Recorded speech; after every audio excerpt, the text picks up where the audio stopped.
संध्याकाळचे 7:30 होत आहेत. ऐकूया शेतकरी बंधूंसाठी कार्यक्रम किसान वाणी.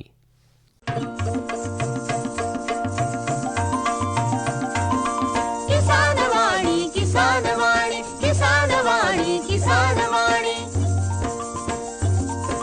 हिरव्या स्वप्नांची साध्यवाणी, प्रगत योगाची वेधवाणी, कृषी तंत्राची ही मंत्रवाणी. किसान वाणी, किसान वाणी, किसान वाणी, किसान वाणी. सफल शेतीची भाष्यवाणी, पेरन काढन सांगे वाणी, शेती सुखाची आधारवाणी. किसान वाणी, किसान वाणी, किसान वाणी, किसान वाणी, किसान वाणी, किसान वाणी, किसान वाणी, किसान वाणी, किसान वाणी, किसान वाणी, किसान वाणी, किसान वाणी, किसान वाणी, किसान वाणी, किसान वाणी, किसान वाणी, किसान वाणी, किसान वाणी. भारत सरकारच्या कृषी आणि शेतकरी कल्याण मंत्रालयाच्या वतीने प्रायोजित किसान वाणी कार्यक्रमात सादरकर्ते सूरज गोडे यांच्यासह मी किशोर कुकडे आपलं सहस्नेह स्वागत करतो. नमस्कार. शेतकरी बंधूंनो, कार्यक्रमात आज आपण ऐकणार आहात भरड धान्याचे महत्त्व याविषयी सोनल कामे, गृहविज्ञान विभाग प्रमुख, RDG कॉलेज अकोला यांची प्रकाश नावकार यांनी घेतलेली मुलाखत. आणि त्यासोबत आपले दैनंदिन कार्यक्रम आहेतच, तेव्हा ऐकत रहा किसान वाणी.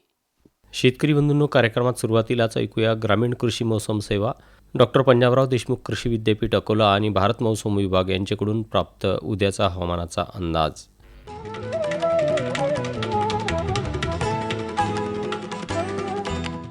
उद्याचं कमाल तापमान 30.2 अंश सेल्सिअस, किमान तापमान 10.5 अंश सेल्सिअस, सकाळची आर्द्रता 43% तर दुपारची आर्द्रता 15% आणि हवेचा ताशी वेग हा ताशी 4 किलोमीटर राहू शकतो. आकाश स्वच्छ राहील. आत्ताच आपण ग्रामीण कृषी मौसम सेवा, डॉक्टर पंजाबराव देशमुख कृषी विद्यापीठ अकोला आणि भारत मौसम विभाग यांच्याकडून प्राप्त उद्याचा हवामानाचा अंदाज जाणून घेतलात.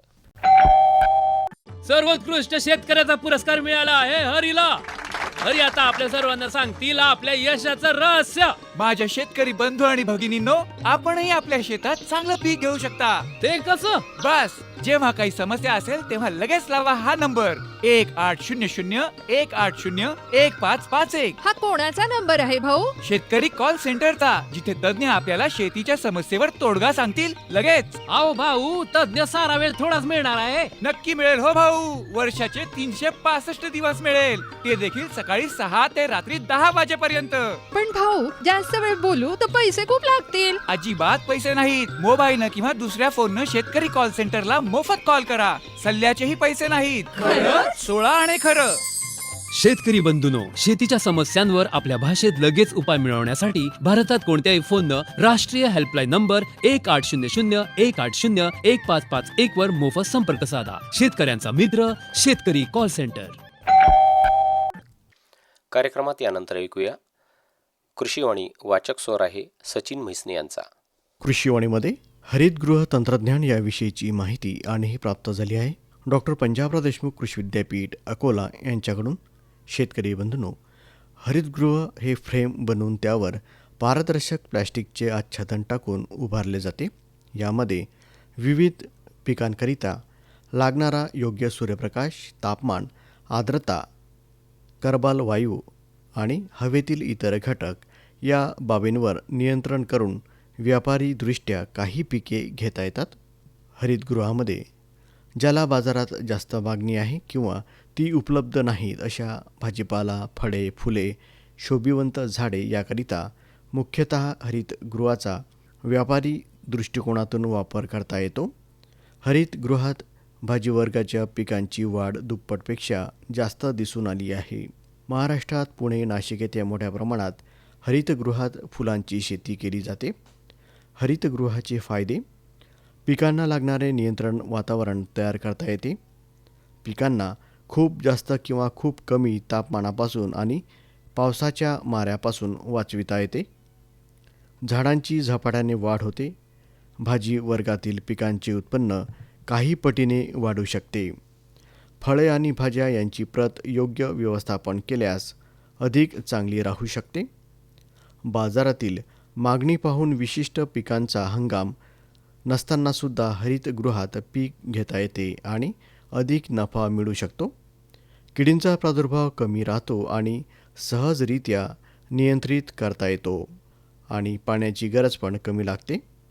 हरितगृहाची उभारणी. हरितगृह बांधण्याचा मुख्य उद्देश म्हणजे पिकांच्या वाढीसाठी अनुकूल असे वातावरण तयार करणे होय. यासाठी हरितगृहाची बांधणी सुलभ, वजनाने हलकी परंतु दीर्घकाळ टिकणारी असावी. भौगोलिक परिस्थितीचा विचार करून शेतकऱ्यांना सहज, सोपे आणि आर्थिकदृष्ट्या परवडतील अशी हरितगृहे उभारणे गरजेचे आहे. विदर्भातील हवामानाचा विचार केल्यास उन्हाळ्यातील सरासरी तापमान 38 ते 44 डिग्री सेल्सिअस दरम्यान असून आर्द्रता 20 ते 25% असते. पीक वाढीसाठी सर्वसाधारण तापमान दिवसा 28 डिग्री सेल्सिअस ते रात्री 32 डिग्री सेल्सिअस, आर्द्रता 55 ते 65% असणे आवश्यक आहे. तेव्हा हरितगृह उभारताना तापमान आणि आर्द्रता नियंत्रण करणे, कार्यक्षम वायू विजन, फॅन आणि पॅड आकार या सर्व गोष्टी विचारात घेणे आवश्यक आहेत. त्या दृष्टीने विदर्भामध्ये सुधारित अर्धवर्तुळाकार किंवा दोन्ही बाजूस छताचा कमी जास्त वापर असणारी हरितगृहे योग्य ठरतात. हरितगृह हे कमीत कमी 100 चौरस मीटर आकाराचे सुद्धा उभारता येते. शासनातर्फे हरितगृह उभारणीसाठी जास्तीत जास्त 500 चौरस मीटरपर्यंत अनुदान दिले जाते. हरितगृहाची उभारणी, पिकांची निवड, खर्चांचा आराखडा, हरितगृहाचे व्यवस्थापन, अनुदान इत्यादी बाबींवर तज्ज्ञांचा सल्ला घ्यावा. आताच आपण कृषीवाणीमध्ये हरितगृह तंत्रज्ञान याविषयीची माहिती जाणून घेतली.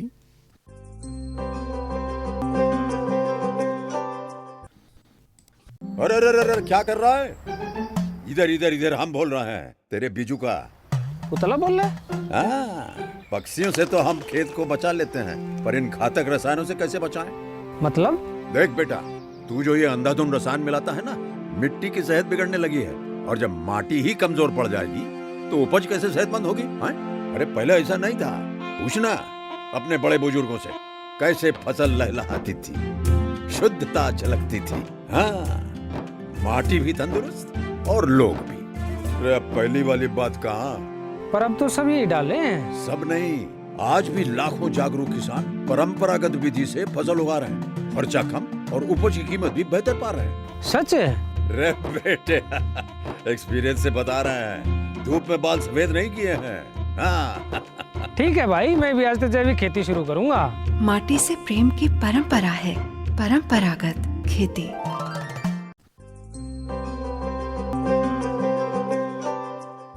शेतकरी बंधूंनो, कार्यक्रमात यानंतर ऐकूया भरड धान्याचे महत्त्व याविषयी डॉक्टर सोनल कामे, गृह विज्ञान विभाग प्रमुख, RDG कॉलेज अकोला यांची प्रकाश नावकार यांनी घेतलेली मुलाखत.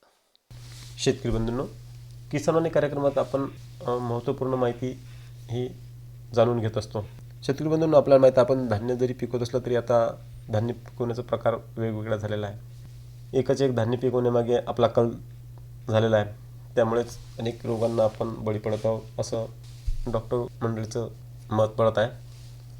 तर आज आपण तृणधान्य म्हणजे काय आणि त्यांचं महत्त्व याबद्दल बोलणार आहोत. आपल्यासोबत आहेत डॉक्टर सोनल कामे, गृहविज्ञान प्रमुख, श्रीमती राधादेवी गोयनका महाविद्यालय अकोला. तर नमस्कार मॅडम. नमस्कार. हां मॅडम, मला सांगा की तृणधान्य म्हणजे काय? तृणधान्य म्हणजे लहान आकाराची पण पोषण मूल्यांनी समृद्ध अशी धान्य. भारतात हजारो वर्षांपासून त्यांची लागवड होत आहे. तांदूळ आणि गहू मोठ्या प्रमाणावर वापरात येण्यापूर्वी तृणधान्यांनीच भारतीय आहाराचा कणा होता. आज मी अशा अन्नधान्यांबद्दल बोलणार आहे जी काही काळी आपल्या दैनंदिन आहाराचा अविभाज्य भाग होती, पण कालांतराने आपल्या ताटातून मागे पडली. बरोबर आहे. मात्र आज पुन्हा एकदा हीच अन्नधान्ये आपल्या आरोग्यासाठी, पर्यावरणासाठी आणि भविष्यासाठी अत्यंत महत्वाची ठरत आहे. म्हणूनच तर आजचा विषय आहे आपल्या आहारातील तृणधान्यांचे म्हणजेच मिलेट्सचे महत्व. ज्वारी, बाजरी, नाचणी, जिला आपण रागीही म्हणतो, कांगणी, वरई, कोदो, सावा ही काही प्रमुख मिलेट्स किंवा तृणधान्य आहेत. आकाराने हे मिलेट्स अगदी लहान असली तरी ही धान्ये आरोग्यासाठी फार मोठे योगदान देतात. आपल्या आजी आजोबांच्या काळात भाकरी, नाचणीची भाजी, सत्व आणि लापसी हे पदार्थ रोजच्या जेवणात असायचे. असे हे बहुगुणी तृणधान्य. मॅडम मला सांगा की आता हे तृणधान्य तर तुम्ही सांगितलेच, परंतु हे जे तृणधान्य बऱ्यापैकी शेतकरी बांधवांनाच काय तर जे मंडळी शहरातली होणं धान्य सेवन करते त्यांना यांचे नाव पण माहीत नाही आहे. प्रमुख जे आहेत तर हे माहीत आहे, जसं की बाजरी माहीत आहे, ज्वारी माहीत आहे, पण बाकीचे जे आहेत हे कुठे मिळू शकतात त्याबद्दल काही सांगता येईल का आपल्याला? हो, निश्चितच.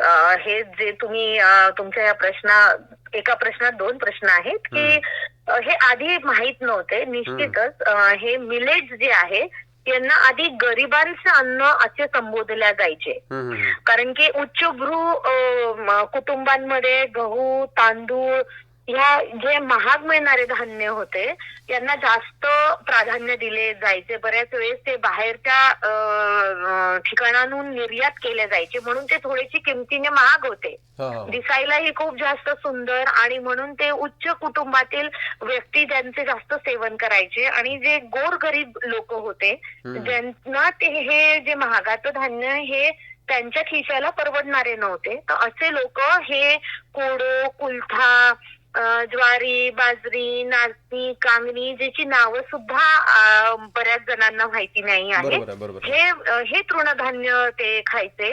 परंतु 2023 मध्ये आंतरराष्ट्रीय मिलेट इयर म्हणून जेव्हा जाहीर करण्यात आलं, ज्याच्यात प्रमुख भूमिका भारत या देशाने घेतलेली होती, जेव्हा हे धान्य डिक्लेअर झाल्यानंतर सगळीकडे अशी मिलेट्सच्या संदर्भात चळवळ निर्माण झाली आणि लोक म्हणजे मिलेट्सच्या बद्दल खूप जागरूक व्हायला लागले.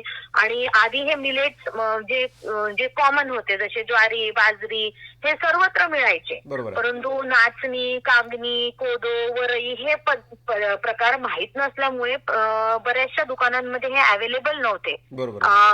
ऑनलाईन याची शॉपिंग केली जायची, परंतु आता सर्वत्र फार्मर कट्टा किंवा नैसर्गिक अन्नधान्य जिथे मिळते तिथे हे सर्व प्रकारचे तृणधान्य, ज्यांना भरड धान्यही म्हटलं जातं, मिलेट्सही म्हटलं जातं, हे सगळे सहज उपलब्ध झालेले आहेत.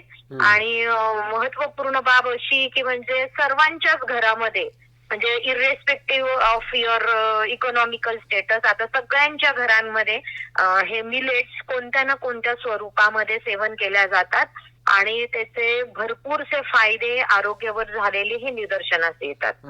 तर हे असे हे तृणधान्य आहेत जे आवर्जून आपल्या सर्वांच्या आहारामध्ये याचा कोणत्या ना कोणत्या रूपामध्ये समावेश झाला पाहिजे, हे फार महत्वाचे आहे. बरोबर आहे. तर मॅडम आता यांच्यामध्ये जे पोषण मूल्य आहेत तर याच्याबद्दल काही सांगता येईल?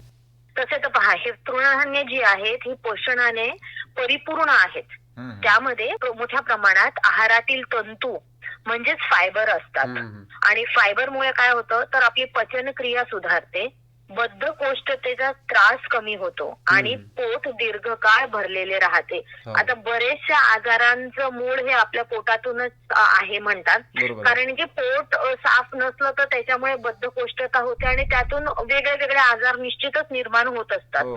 तर हे जे तृणधान्य किंवा भरड धान्य आणि मिलेट्स हे तंतुयुक्त असतात. त्यासोबतच या मिलेट्स मध्ये चांगल्या प्रतीची प्रथिने असतात जी शरीराच्या वाढीसाठी, स्नायूंच्या मजबूतीसाठी आणि रोग प्रतिकारक शक्ती वाढविण्यासाठी आवश्यक असतात.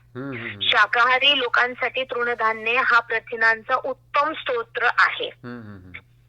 नाचणीत कॅल्शियम मुबलक प्रमाणात असल्यामुळे हाडे व दात मजबूत राहतात. नाचणीचं म्हणजे आता महत्व, नाचणी सत्व, नाचणी बिस्किट्स हे आता दिल्या जातात, परंतु जे सदर्न पार्ट्स आहेत भारतातला दक्षिण भाग जो आहे या भागांमध्ये म्हणजे तिथे जेव्हा लहान मुलांना अन्न देणं सुरू करतात 6 महिन्याचे झाल्यानंतर, तर तिकडे म्हणजे मी स्वतः हे पाहिलेलं आहे आणि माझ्या बऱ्याचशा परिचित घरांमध्ये हा प्रयोग झालेला मी पाहिलेला आहे की तिथे नाचणी ही भिजू घालतात आणि सकाळी तिला आपल्या पाट्यावर दगडाच्या पाट्यावर ती वाटली जाते आणि त्याचं वस्त्रगाळ करून त्यातून जे रस निघतो त्याला पाण्यामध्ये शिजवून ते लहान बाळांना दिल्या जातं. तर हे नाचणी ज्या मुलांच्या हाडं वाढण्याच्या वयामध्ये, दात येण्याच्या, हिरड्या पक्के होण्याच्या वयामध्ये जेव्हा नाचणी दिल्या जाते तर त्या मुलांना मुबलक प्रमाणामध्ये नाचणीतून जे उपलब्ध होणारे कॅल्शियम आहे, जे त्या वेळेची खूप जास्त गरज असते, प्रथिने जी चांगल्या प्रतीची हवी असतात, ही सगळी नाचणीतून मिळतात. तर हे नाचणी सत्व निश्चितच मुलांना देतात आणि मोठ्यांनी पण त्याचं सेवन केलं पाहिजे.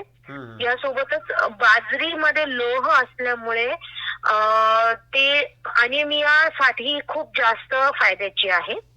या सोबतच ज्वारीमध्ये पोटॅशियम व फॉस्फरस सारखी खनिजे असतात आणि असे प्रत्येक मिलेट्स खूप गुणधर्म घेऊन आलेले आहे. पोषण मूल्यांनी युक्त असे हे मिलेट्स आहे. त्यामुळे मिलेट्स लहान मुले, महिला आणि वृद्धांसाठी अत्यंत उपयुक्त ठरतात. नक्कीच नक्कीच. मॅडम मला सांगा की आता हे जे मिलेट्स आहेत तर हे बऱ्याच जणांना कसे खावे हे सुद्धा माहिती नाही आहे. तर काही मिलेट्स कसे खावे त्याच्याबद्दल काही सांगता येतील का आपल्याला? कारण आपण आता सांगितलं की नाचणीच्या बद्दल थोडं लहान मुलांना ही पेस्ट करून दिल्या जाते, तसं बाजरीची भाकरी केल्या जाते, पण बाकीचे जे तुम्ही नावं घेतले तर ते मिलेट्स कसे आहारात घ्यावे याबद्दल थोडक्यात काही सांगता येईल का आपल्याला? हो, निश्चितच. आता मिलेटचे जे आपण कॉमन प्रकार जे सर्रास आपल्या घरांमध्ये खाल्ले जातात ते तर भाकरी आहेतच. यासोबत या मिलेट्स पासून वेगळे उन्हाळ्याचे वाळवणीचे पदार्थ होतात. त्यासोबतच रोजच आपण त्याची वेगवेगळे मिलेट्स एकत्र करून त्यांची धिरडे बनवून खाऊ शकतो. त्या धिरड्यांमध्ये वेगळ्या वेगळ्या भाज्यांना टाकू शकतो. त्याचे मुटकुळे बनवू शकतो, ज्याला मुठिया पण म्हणतात. त्यासोबतच असे बरेचसे संशोधन झालेले आहेत ज्याच्यामध्ये ह्या मिलेट्सच्या पिठांचा वापर म्हणजे आपल्या रोजच्या जीवनामध्ये आपण जे समोसा, कचोरी हे जे पदार्थ खाल्ले जातात ते त्याच्यामध्ये मैदा किंवा रिफाईंड आटाचं प्रमाण जास्त आहे. तर रिफाईंड आट्याला रिप्लेस करायला म्हणजे रिफाईंड आट्याच्या ऐवजी या मिलेट्सचं पिठांचं मिश्रण करून सुद्धा ही सगळी जी स्नॅक्स आपण बाहेर बाजारात वारंवार एकाच कढईत तळलेल्या तेलामधली जी आपण समोसा, कचोरी, सांबरवडी खातो तर ती आपण घरी शुद्ध सात्विक रित्याने मैदा किंवा रिफाईंड आटा टाळून मिलेट्सचं पीठ वापरून ते करू शकतो. यासोबतच मिलेट्सतून खूप सुंदर केक्स होतात, परत स्नॅक्सचे, ब्रेकफास्टचे सर्वच प्रकार, चकली, पाव, सारे प्रकारच्या पदार्थांमध्ये तुम्ही मिलेट्सचा वापर करू शकतात. शेवटी तुम्हाला जे पदार्थ, गोड पदार्थ म्हणा किंवा खारे पदार्थ जे तुम्हाला खाण्यामध्ये आवडत असतील ते तुम्ही निश्चितच करून पाहू शकतात. आणि याच्यावर बरीचशी संशोधनं झाली आहे, बरेचसे म्हणजे रेसिपीची पुस्तकं बाजारामध्ये अवेलेबल आहे ज्याच्यामध्ये मिलेट्स पासून काही ना काही प्रकार बनवून आपल्या समोर आणलेले आहेत आणि जेणेकरून समाजामध्ये आणि लोकांमध्ये त्यांच्याबद्दल जागरूकता निर्माण झाली पाहिजे आणि सहज बनवू शकणारे पदार्थ आहेत जे आपण आपल्या दैनंदिन जीवनामध्ये त्यांचा उपयोग करून त्या मिलेट्स पासून मिळणाऱ्या पोषक घटकांचा फायदा आपल्या शरीरासाठी करून घेऊ शकतो. नक्कीच मॅडम. आणि आधुनिक आहार आणि या मिलेट्स तर आता जो घेतोय तर आपल्याला हेच चांगलं वाटते, पण आता मिलेट्स पण त्याच्यासोबत घेणं गरजेचं झालेलं आहे. बरोबर, ठीक आहे. तुम्ही म्हणजे जे आधुनिक आहार आहे त्या आधुनिक आहाराच्या सोबत एक खूप महत्वाचा विषय म्हणजे जीवनशैली. ही जीवनशैली म्हणजे आपले लाईफस्टाईल आणि बरेचसे आजार ह्या लाईफस्टाईलच्या डिसऑर्डरमुळे म्हणजे जीवनशैलीजन्य आजार आहेत. हे जीवनशैलीजन्य आजार म्हणजे मधुमेह, लठ्ठपणा, हृदयविकार, उच्च रक्तदाब किंवा थायरॉइड हे आपल्या जीवनशैलीमध्ये आलेल्या बिघाडांमुळे निर्माण होणारे हे आजार आहेत. तसं आज आपण पाहतो आज मधुमेह, हृदयविकार, लठ्ठपणा आणि उच्च रक्तदाब यासारखे आजार झपाट्याने वाढत आहेत. अशा आजारांवर नियंत्रण ठेवण्यासाठी मिलेट्स फार उपयुक्त ठरतात.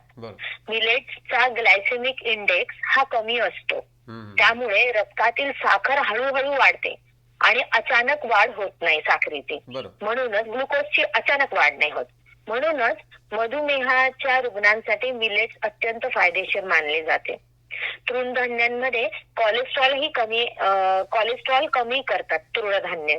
हृदयाच्या आरोग्यासाठी खूप चांगले, हृदयाचे आरोग्य सुधारतात आणि रक्तदाब नियंत्रित ठेवण्यासाठी मदत करतात. फायबर युक्त असल्यामुळे वजनही नियंत्रित ठेवण्यासाठी मिलेट्स उपयोगी ठरतात. त्यासोबतच पचन संस्थेसाठी देखील मिलेट्स खूप जास्त चांगले आहेत. जसे चांगले पचन म्हणजे चांगले आरोग्य. मिलेट्स पचन संस्था मजबूत करतात, आम्लपित्ताचा त्रास कमी करतात आणि आतड्यांचे कार्य पण सुधारवतात.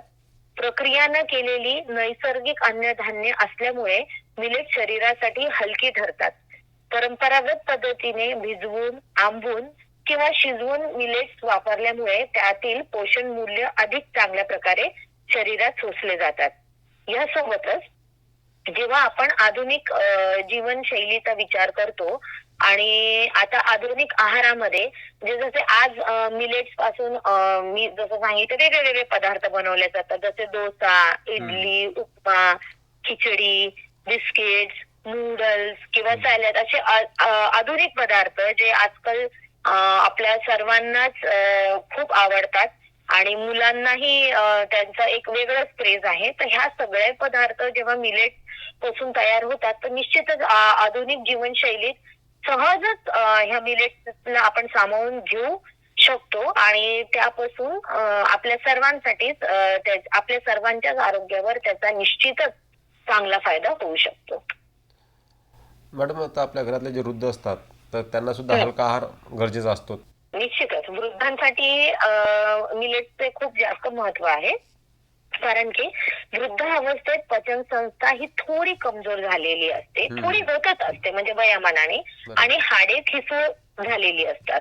अशा वेळी मिलेट सहज पचणारे आणि पोषणदायी असे खूप चांगले एक पर्याय म्हणून समोर येतात. नाचणी हाडे मजबूत ठेवते. जसं मी म्हटलं, नाचणीमध्ये चांगल्या प्रमाणामध्ये कॅल्शियम आहे, तर हाडांच्या मजबूतीसाठी निश्चितच नाचणीचं महत्व आहे. तर ज्वारी आणि बाजरी हे हृदयासाठी फायदेशीर ठरतात कारण की त्यांचा ग्लायसेमिक इंडेक्स हा कमी आहे. त्यामुळे वृद्धांना आपल्या दैनंदिन आहारात निश्चितच मिलेट्सचा समावेश केला पाहिजे. आणि वृद्धांच्या सोबतच मी तर म्हणेल खूप महत्वाचं म्हणजे लहान मुलांचे आरोग्य आणि महिलांचे आरोग्य. मुलांच्या आरोग्याकडे तर निश्चितच पूर्ण कुटुंब हे लक्ष देत असतात, परंतु दुर्लक्ष केलं जातं स्वतः महिलांकडूनच स्वतःच्या आरोग्याकडे. तर पहिले जाणून घेऊ आपण मिलेट्सचा आणि मुलांच्या आरोग्याचा संबंध कसा. आज अनेक मुलांमध्ये अशक्तपणा, लवकर थकवा येणे आणि एकाग्रतेचा अभाव दिसून येतो. यामागे पोषण मूल्यांचा अभाव असलेला आहार हे मोठे कारण दिसून येते. हे रिसर्च बेस्ड फाइंडिंग मी तुम्हाला सांगते आहे. नाचणीतील कॅल्शियम हा हाडांच्या वाढीसाठी आवश्यक आहे, तर बाजरी आणि ज्वारीतील लोह व प्रथिने शरीराला ताकद देतात. शाळकरी मुलांना नियमितपणे मिलेट खाल्ल्यास त्यांची स्मरणशक्ती, एकाग्रता आणि शारीरिक क्षमता वाढते. आणि आज आपण सहज पाहतो, आपण मुलांना थोडंसं धावण्यास सांगितलं तर त्यांचे लगेच पाय दुखायला लागतात. थोड्या पायऱ्या चढायला लावल्या तर पाय दुखतात त्यांचे. थोड्या वेळ असं कोणत्या तरी एखाद्या प्रोग्रामसाठी जर बाहेर उभं राहायचं काम पडलं तर ते चक्कर येऊन बरेच जण पडतात. तर हे कुठेतरी हे मुलं अशक्त होत चाललेले आहेत. त्यासोबतच ते खात आहेत, निश्चित उदरभरण करत आहेत, पण पोषणयुक्त अन्न खात नाही आहेत. तर त्यांना जेव्हा हे आधुनिक पदार्थ त्यांच्या आवडीचे मिलेट्सचा उपयोग करून जर तयार करून दिलेले असले तर निश्चितच त्यांची शारीरिक क्षमता व बौद्धिक क्षमता देखील वाढू शकते. आता यानंतर विषय म्हणजे येतो महत्वाचा, तो म्हणजे महिलांच्या आरोग्यासाठी मिलेट्सचं काय महत्व. महिलांमध्ये रक्ताची कमी, हिमोग्लोबिनची कमी, हाडांचे विकार आणि हार्मोनल असंतुलन या समस्या सामान्य आहेत. मिलेट्स ह्या समस्यांवर नैसर्गिक उपाय ठरतात. बाजरी आणि नाचणीमुळे हिमोग्लोबिन वाढण्यास मदत होते. गर्भवती आणि स्तनपान करणाऱ्या महिलांसाठी मिलेट्स हे पौष्टिक आणि सुरक्षित आहार ठरतात.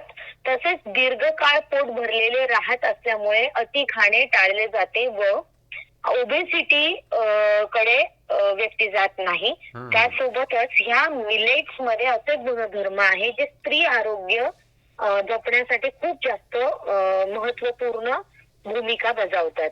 तर हे असे जे मिलेट्स आहेत, हे तृणधान्य किंवा भरडधान्य हे कुटुंबातील प्रत्येक वयोगटाच्या व्यक्तीसाठी खूप असे फायदे देणारे आहेत.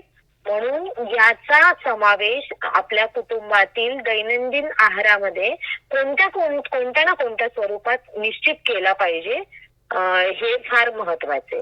नक्कीच मॅडम, तुम्ही ज्या गोष्टी जेव्हा पोटतिडकीने सांगितल्या त्या नक्कीच आमच्या शेतकरी बांधवांनी आत्मसात केल्या असतील, यात शंका नाही.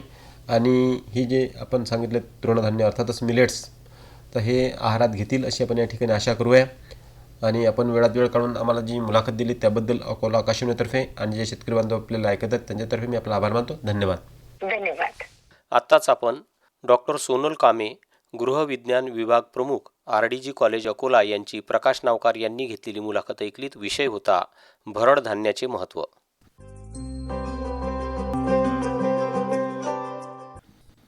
शेतकरी बंधूंनो, यानंतर ऐकूया पाटबंधारे विभाग अकोला यांच्याकडून प्राप्त एक आवाहन. शेतकरी बंधूंनो, अकोला पाटबंधारे विभाग अकोला रब्बी हंगाम 2025-26 जाहीर सूचना.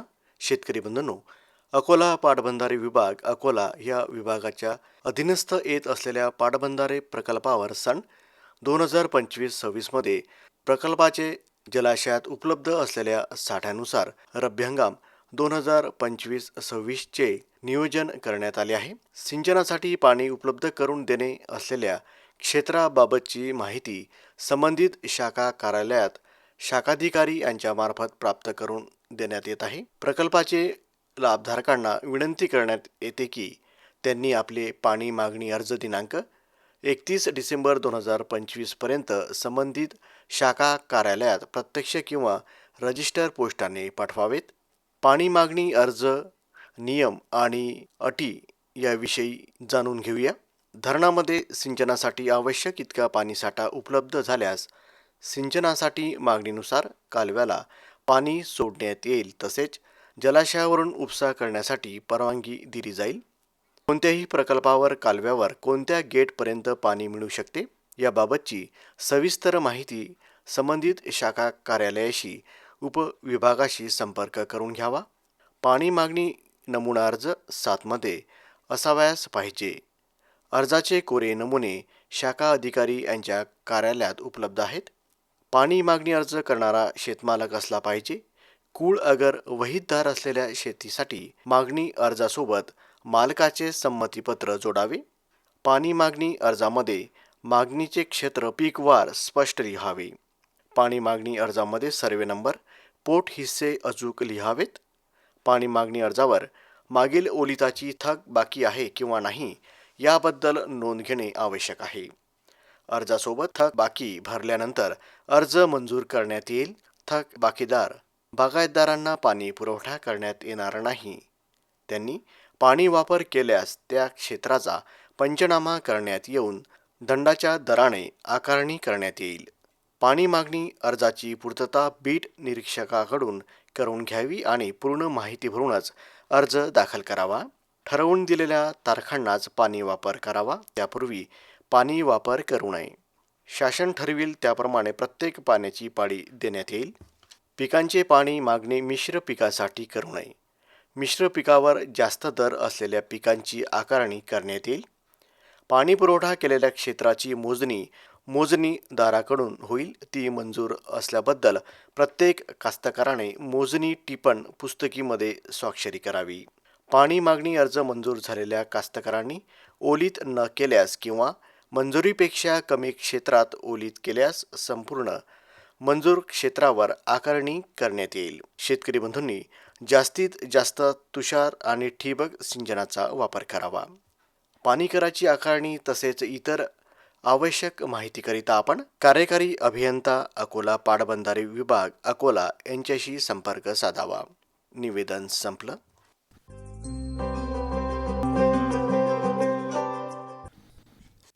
शेतकरी बंधूंनो, कार्यक्रमाच्या शेवटी जाणून घेऊया कृषी मालाचे आजचे बाजारभाव प्रति क्विंटलमध्ये कमीत कमी आणि जास्तीत जास्त अशा स्वरूपाचे आहेत.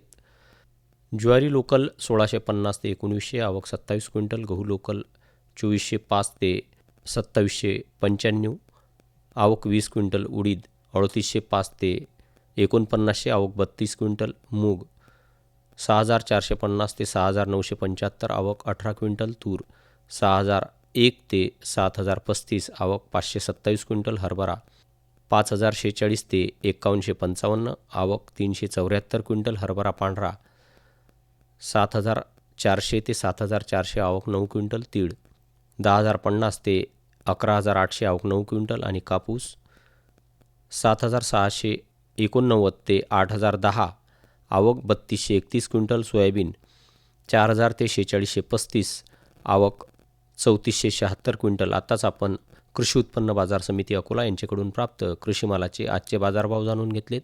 आणि आजच्या बाजारभावासोबतच आपल्या आजच्या किसानवाणीची वेळसुद्धा संपलेली आहे. तेव्हा पुन्हा भेटू आपल्या आवडत्या कृषीविषयक कार्यक्रमात. तोवर किशोर कुकडीला निरोप द्या. नमस्कार.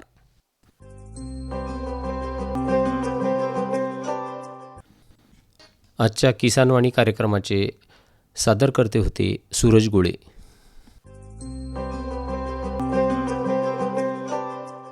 आताच आपण भारत सरकारच्या कृषी आणि शेतकरी कल्याण मंत्रालयाच्या वतीने प्रायोजित किसानवाणी कार्यक्रम ऐकलात.